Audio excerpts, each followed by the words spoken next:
Hey guys, what's up? This is Brandon from Brandon Visuals, and today we're going to be talking about the Sigma 16mm. Oh yeah.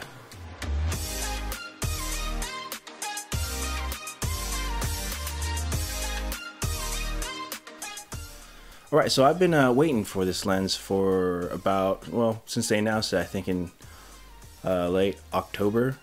And as soon as they announced it, I was like foaming at the mouth. I needed to have this lens because I am a huge fan of the Sigma 30mm f1.4, which I have right here. So now I got both of these lenses. Here we go.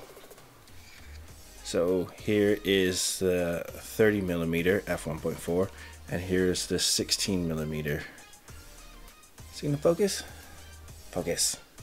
So as you can see, the sizes between them, the 16mm is definitely bigger, but they have like the same kind of the focus ring is similar. The hood still that plastic, and the lens caps, everything is pretty much dead on same because they're just, you know, they're within the same series, dude. So I got home yesterday. I took some snap pictures of the family and around the Christmas tree, and I gotta say it's pretty cool. It matches really well with the 30mm because I had the Samyang 12mm before this, and I sold that recently to get this one. Samyang was good, but I did have issues matching up the colors with the 30mm. It just wasn't matching up the way I want it to.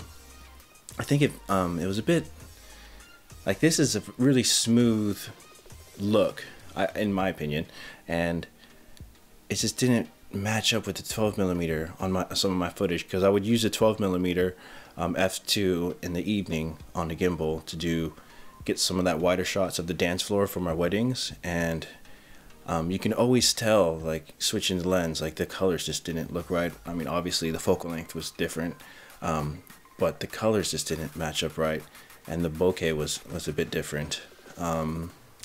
So, and it was manual focus, so it was really difficult for me to focus, especially with moving objects on the dance floor, and I just found myself missing focus all the time because I shoot on the A6500, and those little tiny screens, it's hard to see anything on those screens, especially in the evening. So I am super stoked when they announced this 16mm to go with this 30mm.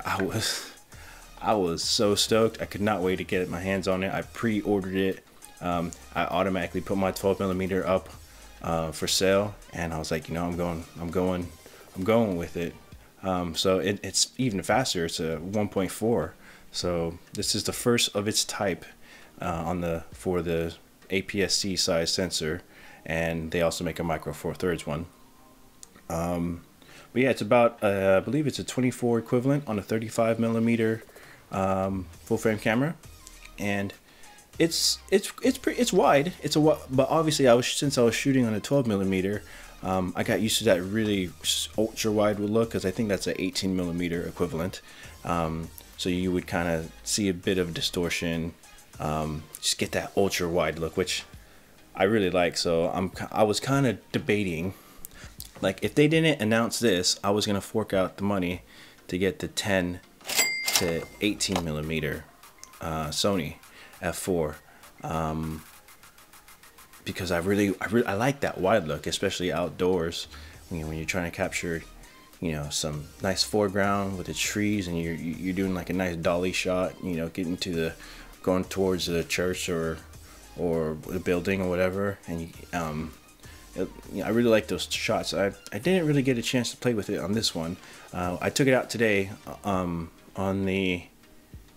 we went to a Christmas fair, and I just snapped some shots.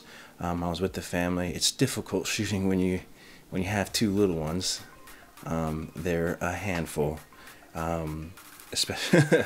So the footage isn't great, but hey, I mean, it's just really all test footage, and plus it's just nice to capture the day out and about with the family.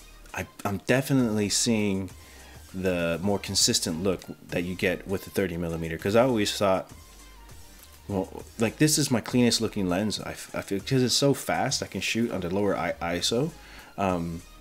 It just looks, all the images look cleaner on this, and sharper as well. And it just has a certain kind of Sigma smoothness look that, to me, it looks a bit more cinematic. And so when you shoot with this one, I only shot it with it for a day, but I cannot wait for it to go on a wedding with this, because my plan is to use it on as the evening footage on the gimbal for the first dance. In those situations, it's pretty much always low light, and with this super fast like this lens like this, you know, you get some like twinkle lights in the background on the first dance or something. You get some nice bokeh shots. Whew, I'm looking forward to that. So there's gonna be more to come. I'll probably do another review on this, as I only had shot with it for a day, so stay tuned for that.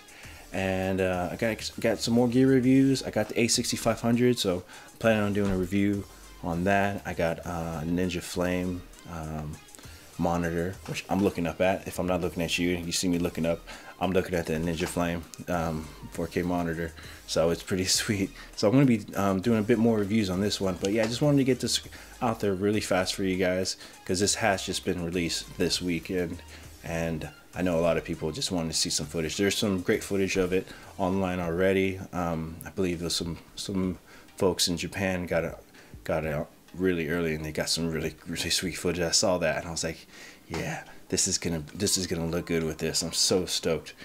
If you like this video, please like and subscribe. I'm gonna try to get as much content out there as possible.